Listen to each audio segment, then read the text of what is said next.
Meron din po yung kay Ronalyn. Okay. Baterna. Tatlo, okay. I think yun lang po. Tatlo. So, Opo. number one, your personal account. Yes po. Number two, the corporation, the corporate account. Yes. What is the name of your corporate account? Wordwin. Wordwin. Wordwin po. Number three, kay Baterna. Yes. Can I explain kung bakit kay Baterna po? Please. Kasi I think yung mga checking niya is rental lang po. Kasi sometimes wala po ako sa Pilipinas. So para mas maging siya yung pinapa ko ng mga check. Pero makikita niyo rin po naman yan dahil nag-sign naman po siya ng waiver. Magkano yung pinakamalaking dineposit mo? From corporation, from personal to other person, or to other corporation? Much better na lang po i-check ko muna, Mr. Chair.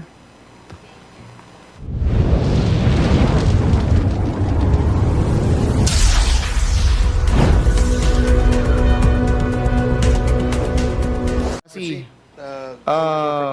the waiver that was issued by Ronalyn Baterna for the AMLAC to see all the bank transactions. So the waiver that you are trying to secure from us is the waiver of that you don't have an account anymore. Yun ang sinasabi ng kanina ni Atty. Topacio. Am I right? Pwede pa ulit po. Yes. Pwede pa kayo ulit po, Okay. Mr. Chair. Sorry. So, kasi ang sinasabi mo kanina kasi parang nagwe-wave ka doon sa right na malaman namin na wala ka ng mga bank accounts. Yes po. So, hindi yun ang hinihingi namin kasi. Ang hinihingi namin, waiver mo para makita ng AMLAC kung ano ang lahat ng bank transactions nung mga bangko mo. Yun ang hinihingi namin para malaman namin kung saan pumunta yung mga pera na pumasok sa bangko mo. Naintindihan mo yun, Cassie? Yes po, Mr. So, Chair. are you willing to sign a waiver for that matter? Mag-consult muna ako sa lawyer ko, then balikan ko na lang po ang committee if Kasi I'm willing ang or- waiver na binigay ni Ronalyn Baterna, it's all about the checking account that is under her name. Your waiver is so important to us, to all your bank accounts. So we can see the transaction, where the money goes and where the money comes. You want to consult? Can I interject, Mr. Chairman? Mr. Chairman, with your respect, Ms. Baterna, ilang checking account meron ka? Isa lang po, Mr. Chair. Anong bangko? China Bank po. Wala ka bang corporate account? Wala po, Mr. Chair. Sigurado ka yung personal account mo lang ang ginagamit mo? Yes po, Mr. Chair. Alam ba ni Cassandra Ong yung personal account mo? Hindi po, yung checking account lang po. May instance na ba na nag-deposit sa account mo si Cassandra Ong? Hindi po. Hindi pa po. Hindi ka inisyuan ng cheque ni Cassandra Ong in your personal account? Hindi po. Nasa waiver naman yan, makikita natin. Yes po. Thank you, Mr. Chairman. Hindi, konti na lang to. Okay, thank you Mr. so Chair? much. Mr. Chair. Yes, Congressman Akop. Madam Paterna, sabi mo, iisa lang yung account mo, di ba? Pero sabi mo, may personal at saka checking account. Iisa lang bang... Magkaiba po yung So, nun, dalawa? Mr. Chair. Opo, personal po, tsaka po yung checking At account saka yung na checking ginagamit account. po ni Ma'am dalawa, Cassie. hindi isa. Di ba? Isang personal Isang at bank saka po. isang checking account. Opo, isang bank. Pero, Kasi pwedeng ako, may savings account, may checking account ako, pero iisang bangko. Ganun ba? Yes po, Mr. Chair. Thank you, Mr. Chair. kasi it's hard to believe, it's hard to believe that a while ago you were thinking so deep, thinking about your bank accounts. It turned out na meron ka lang dalawa. Tama? Isa lang ang bangko mo, China Bank. May savings ka and meron kang checking account. Am I right? So isang bangko mo lang, China Bank lang. Yes po. China Bank, And pero hindi I ko was sure. asking you a while ago, I'm asking you, how many bank accounts do you have? Hindi mo siya masagot, di ba? Hindi, I mean, I'm trying to lay down my predicate. Parang, it's hard for you to answer that you have more than one bank accounts. Alam mo, kasi napapaniwala mo na kami dito, sana nagsasabi ka ng totoo that your accounts is more than one. Can I explain po? Yes. Kasi tinanong niyo po ako kanina kung ilan yung total banks account ko. Tama po ba? Yes. So, hindi ko sure kung ilan po yung total. Lahat So ngayon, ng bank account so ko. ngayon isa lang talaga? Isa lang po yung bangko, pero I'm not sure kung ilan po yung... Okay. So isa lang ang Account. bangko mo, but you have many accounts in that bank. Opo. So China Bank lang yon, tapos iba't ibang account number. Tama? Yes. It's all under your name? Like what I said po, meron pong under my name, meron din po sa corporation po. So more or less, how many accounts? Yun lahat ng yon. Let's say mga 2 or 3, pero I'm not sure. Okay. Kasi, excuse me, kay Mr. Chairman, sabi mo, iba pa yung kay Rowelyn Baterna account. Ginagamit mo rin ba yung account ni Miss Baterna? Ginagamit lang po siya sa rental ng condominium, ganun po, and sa space po. Pero other than that, you can check it naman po. Kasi po, para maging tag po dito, mabilis yung transaction, siya po yung checking account niya po yung pinang-i-issue namin. Ilang beses ka na nag-wire from the Philippines to abroad? Ilang beses ka na nag-wire from your account to abroad? Never po. Thank you, Mr. Chairman. Sige, I'll leave you with that, kasi punta tayo kay Mr. Chairman, konti na lang po to. Kindly wrap up, Congressman Fernandez. Pumunta si Cassie, Chairman Al Tenco, sa iyo, kasama si Harry Roque, at doon na pag-usapan yung Lucky South 99. Tama, Chairman? Yes, Chairman. And as a matter of fact, si Cassie kasama rin doon. Kasama, And that was dumating din po siya. July 26, July 26, 2023. 2023. And will you confirm this, Cassie, that you were there in July 26, 2023? Kasi kanina hindi mo ako sinagot dun eh. Di ba? July 26, 2023, you were there, correct? Isang beses po, Yes. pero I'm not sure sa date. Yeah. And as a matter of fact, sabi ni Altenco, merong binayaran na tungkol sa Lucky South 99 Corporation. Meron po. So, you paid noon sa Lucky South 99. Same that day na nag-visit Yes. kami kay Chairman Antek. At yun yung naging topic nyo na babayaran yung mga problema ng Lucky South 99. Yes po. Yes, so... did you talk about the Whirlwind Corporation? No. No. So in other words, Mr. Chairman, Mr. Harry Roque is lying. Because during the investigation that we conducted 2 weeks ago, he said that Altenco, Cassie, and Attorney Harry Roque were talking about the Whirlwind Corporation.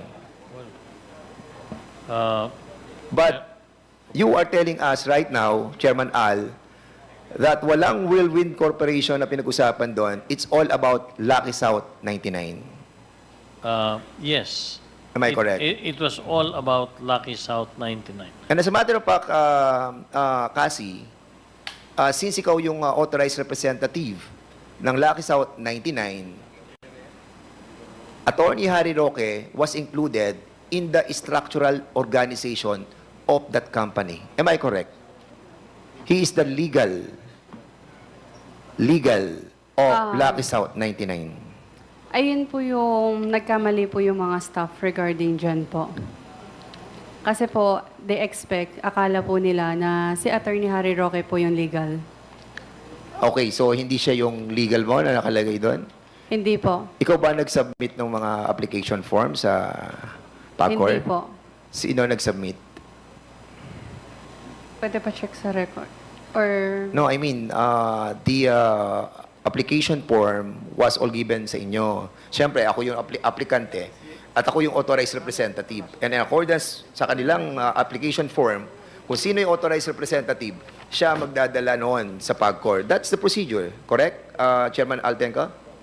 Ganun nga po. So, if you are the authorized representative, dadalin mo ngayon yung application form together with the organizational chart, including the name of Attorney Harry Roque, who is the legal of the Lucky South 99. So, ngayon sinasabi mo na hindi siya kasama. hindi po. Okay. So, in other words, Hindi din po ako yung, sorry. ano na? Hindi din po ako yung nagpasa ng paper na yun sa...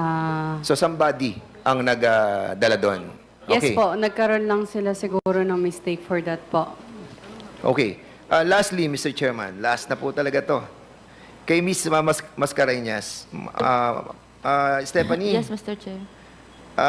noong nakaraang hearing, sinabi mo na wala kang inilabas na pera para ibayad sa paid-up capital mo. Tama ba to? Yes, Mr. Chair. So wala kang inilabas na pera.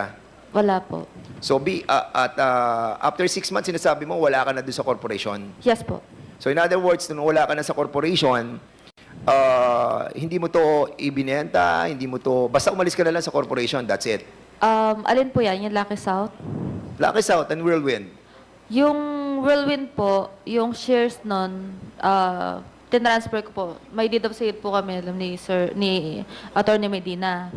Whereas sa Lucky South po, wala akong sinign or binentang shares. So binayaran ka. Hindi rin po. So hindi ka binayaran, wala kang bayad. So nagtrabaho ka sa dalawang korporasyon na to na talagang wala kang natanggap na kahit 5. Wala po. Salary. Okay. Salary. Alright. So wala ka That's natanggap. Yun lang Okay. po. Alright. May kilala ka bang Jeric Pagku Manaloto? Ay, asawa ni Miss Rizalyn Manaloto. Yung owner po Yes. ng Kilala mo siya.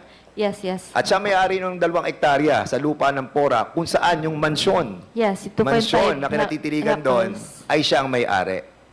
Yes, Mr. Chair. Tama. Yes. Okay.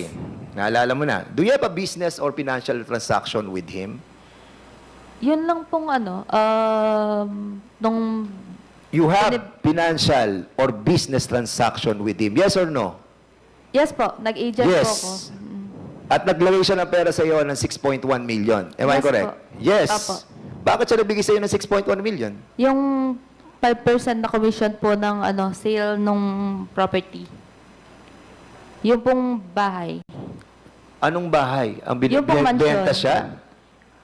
Binali po ng Whirlwind yung property, yung 2.5 hectares po na property. Bakit sa iyo binasa ang pera? Yun lang po yung napagkasunduan at that time. Tapos, kung makikita nyo dun sa bank statement, nilabas ko rin po yung mga commission nila. So, magkano ang naging commission mo? 6.1 million? 1.8 po. So, sa 6.1, ang nabigay sa iyo, 1.8. Yes po. So, ang sinasabi Mr. mo, this is all about the property? Yes po. Okay? Just the property lang po yan Walang other yun lang pong buy and sell ng property. Have you submitted your income tax return on that year? Hindi po, Mr. Chair. Hindi. Hindi po. Kasi it is ironic, na si may-ari ng lupa, tatransfer niya yung pera sa'yo. Di ba? Bakit niya tinransfer sa'yo? And then, hold and behold, yung subscription mo is 6 million as well. Di ba? Ano po? Yung subscription mo doon sa Sa- company is 6 million as well. Tama? Saan po yan? Sa Whirlwind or Lucky South? You must know better. Hindi po, Kasi matagal na po yan, ikaw Mr. yung Chair. ikaw yung Matagal ikaw na yung po yan. member ng corporation Magkano binayad mo sa subscription? Kasi ang alam ko pong nakalista Oo. doon sa Lucky South, yung final Hindi, na I'll tell nakita ko, you, 6 9 million. I'll tell you, 6 million ang binayad mo. Ay, hindi po ako nagbayad ng cash. Wala po akong honestly po, kahit mamatay man po ako ngayong oras na to, wala po akong binayad na cash. But Kasi you yan will never po, deny that merong binayad, na merong pinasok na pera sa iyo. meron po. Hindi Manaloto. po ako nagdi-deny. Kahit mag-waiver po ako, it's okay. Wala pong problema Mr. sa Chairman, akin. we'll be asking the presence of, since masyado na tayong late, we'll be asking the presence of Mr. Manaloto on the next hearing to find out in the veracity of the statement that was delivered by Stephanie Macareñas. Medyo nawiwindang ako sa sinasabi ng ating resource speaker. So we wanted to find out the truth on this matter. Thank you. With that, Mr. Chairman, thank you so much. Maraming po salamat. Thank Mr. you, Chair. Congressman Fernandez. Mr. Chair, Mr. Chair, I thought you're expecting that breakfast will be served in our committee hearing.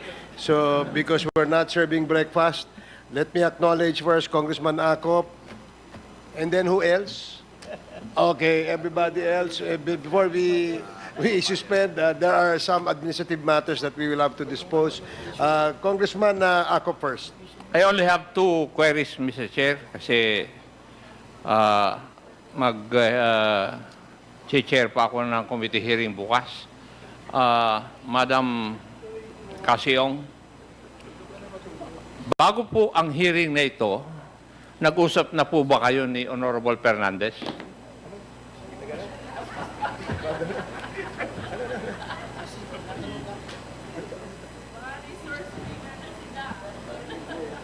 Pwede pa ulit po? Bago itong hearing na ito, kasi nag-conduct kami ng hearing, ng joint committee hearing ng Games at saka Public Order and Safety. Doon una na ikaw ay na-cite in contempt. That is why you are here today. Magmula nung hearing na yon, nag-usap na ba kayo ni Honorable Fernandez? Kasi marami siyang alam na hindi ko alam eh.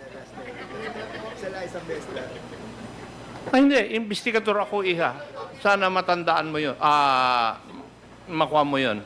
Kasi pagpasok ko dito kanina nung ikaw, ay kung magtingin na kayo ni Honorable Fernandez, may ibig sabihin eh.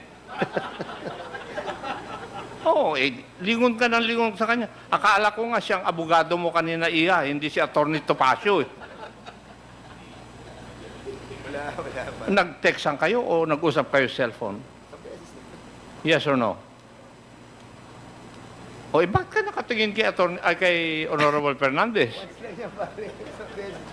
O, nangungumpisal na siya? Once lang po. Ang text o pag-uusap?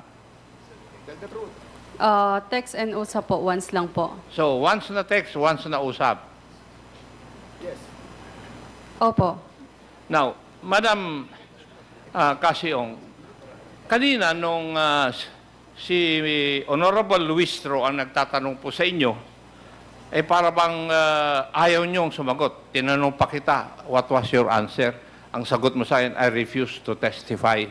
Bakit noong si Honorable Gutierrez at saka si Honorable Fernandez ang nagtanong, relax kang sumagot. Kaya tuloy ako, hindi nagtanong kanina. Oo, dahil kanina refuse to testify ang kwan mo, sagot mo iha eh. Oo, kaya tuloy hindi na ako nagtanong.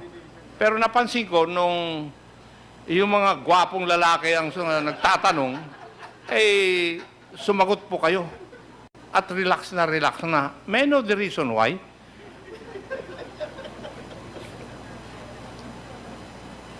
Okay, can I explain po, di ba?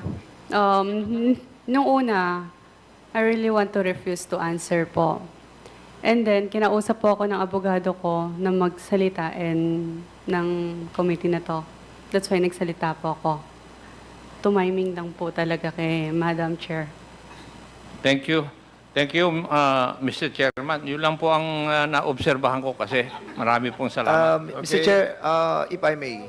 Mr. Chair, Because we are ako na. we have a pending no, it's not a pending motion, but we have a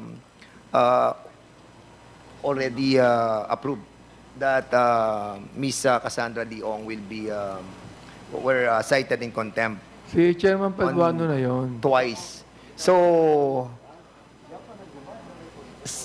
I don't know with the decision of the body because after this, of course, the Sergeant at Arms will bring her to Mandaluyong. Mr. If Chairman. our motion or our approval of that motion stays. But since he cooperated, no, rightly with all of us, I think we have to. I think it is incumbent upon us to withdraw that You're not the motion. movant, co-chair, Dan? Mr. Chairman? Dadali sa Mandaluyong yan, kayo rin. And what is the May- pleasure of the Mr. body? Chair, the motion to cite her for contempt stays, but the motion to bring her to Mandaluyong, I don't think it has been actually ruled by the chair. So therefore, it is not binding, Mr. Chair. No, there was a ruling earlier. That, Was a ruling? Yes, So- Your Honor. There was a ruling earlier that we cited her for contempt and she will be detained for as long as the committee hearing is terminated, and she will be detained at Bikutan City Jail. Bikutan Yeah. Women's Correction. Women's Correctional, Mandaluyong. Sorry, it's not Bikutan City Jail. But there was already a ruling, and now I believe that there is now a motion by Congressman Dan Fernandez to withdraw this contempt And order by this committee in consideration of the cooperation made by Ms. Cassandra Ong in this committee hearing of the Quadcom. So I'd like to ask the movant to formally make this motion so that the committee will decide on the fate of Cassandra Ong. But before Congressman, we acknowledge the movant, Congressman Caraps, can we also include Ms. Ronaldine Baterna, considering that she's been cooperative to this Quadcom, and she's been there for almost 3 weeks already, and I think letting her go will not jeopardize this investigation anymore. So I think, Mr. Chairman, let's include the Sir Speaker that the contempt that we cited be lifted. we first rule on the first motion. Mr. Chair. And then later, we will ask another member to make the same motion for Ronaldine Baterna. And if there is no objection, then we can let her go. Mr. So, Chair. yes, Congressman Well, Adjong. Mr. Chair, I do want to agree with Chairman Dan Fernandez dahil gusto ho natin sila umuwi sa kanilang mga pamilya. But the concern really, Mr. Chair, is how sure are we that in the next committee hearing, like for example, Ms. Baterna, she would make herself available. Number two, after everything that has been said here, I know I'm just trying to share to you my personal take on this. They will be more, they're safer within the confines of the House of Representatives. I mean, I'm just sharing to you, Mr. Chair, what is probably what's in everyone's mind right now. So on the issue of the motion to withdraw the second contempt order against Ms. Ong, by virtue of now her being cooperative and responsive to the questions, I would definitely move for the withdrawal of the second contempt order. That she may no longer stay here indefinitely until the end of the this committee hearing. But we could at least specify a certain days. That way, Mr. Chair, the original contempt order stays, Mr. Chair. So in the case of Ms. Ronaldine Baterna, that's the apprehension that I have. Not only is her safety, their safety, but the assurance of this Quad committee that they will be available once we hold another committee hearing. They are two vital, important resource persons and witnesses.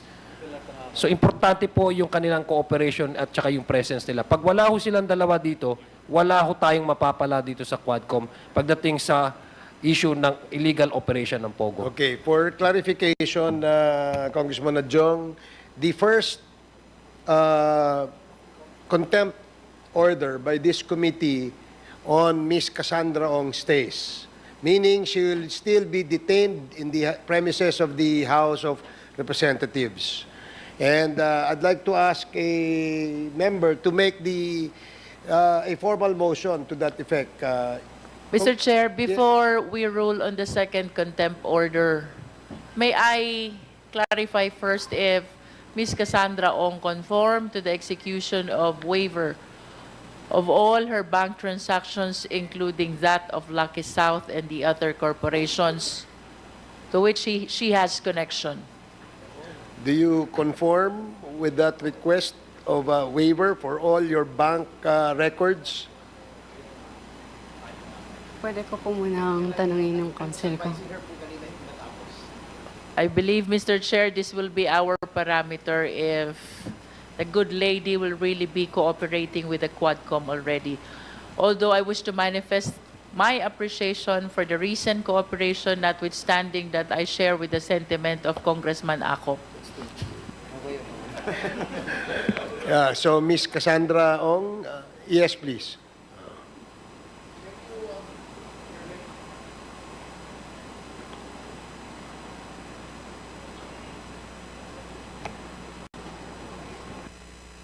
Mr. Chair, Yes, Congressman Acop, while we're waiting for Ms. Cassie Ong.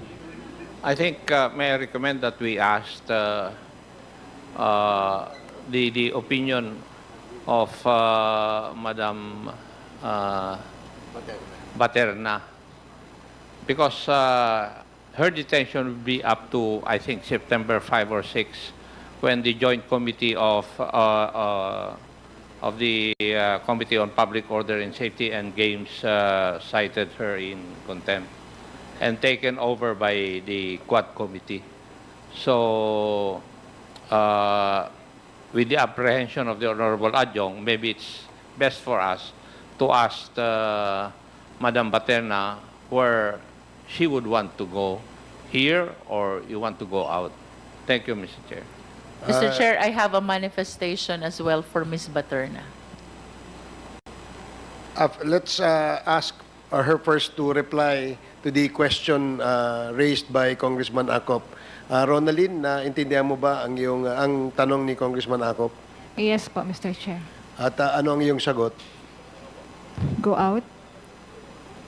May I go out? Okay. What is the manifestation of Congresswoman Luistro? Mr. Chair, I sympathize with our resource speaker. However, our committee secretary has intimated to us about the readiness of the 4 witnesses who will be corroborating and substantiating the testimony of Ms. Baterna with respect to the issuance of gate pass, which I honestly believe is very material in the subject matter of our investigation. So with the indulgence of this Quadcom, I hope that the COMSEC will be able to bring on the next hearing these witnesses so as we can shed light already on the participation of Ms. Baterna to what we believe is the alleged operation of POGO. Okay, the manifestation of Congresswoman Luistro is noted.